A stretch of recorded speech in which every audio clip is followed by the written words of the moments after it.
আওয়ামী লীগের প্রেসিডিয়াম সদস্য কাজী জাফরুল্লাহকে রাজধানীর গুলশান থেকে গ্রেফতার করেছে আইন শৃঙ্খলা বাহিনী। তবে কোন মামলায় তাকে গ্রেফতার করা হয়েছে তা জানা যায়নি।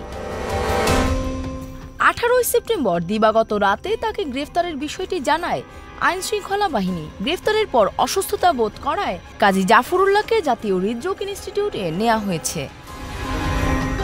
2001 সালের জাতীয় সংসদ নির্বাচনে আওয়ামী লীগের মনোনয়নে ফরিদপুর 5 আসন থেকে সংসদ সদস্য নির্বাচিত হন কাজী জাফরুল্লাহ।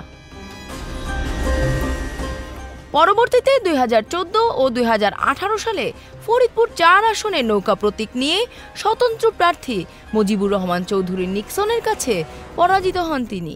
সবশেষে 2024 সালের নির্বাচনেও নিক্সনের কাছে পরাজিত হন আওয়ামী লীগের এই প্রেসিডিয়াম সদস্য। ছাত্র জনতার অভ্যুত্থানে 5 আগস্ট প্রধানমন্ত্রীর পদ থেকে পদত্যাগ করে ভারতে চলে যান শেখ হাসিনা।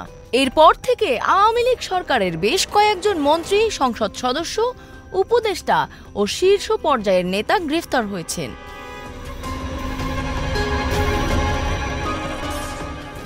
এর মধ্যে আইনমন্ত্রী আনিসুল হক, সাবেক প্রধানমন্ত্রীর বেসরকারি শিল্প ও বিনিয়োগ উপদেষ্টা সালমান এফ রহমান এবং জ্বালানি, খনিজ সম্পদ ও বিদ্যুৎ বিষয়ক উপদেষ্টা তৌফিক ইলাহি চৌধুরী, জনপ্রশাসন মন্ত্রী ফরহাদ হোসেন রয়েছেন।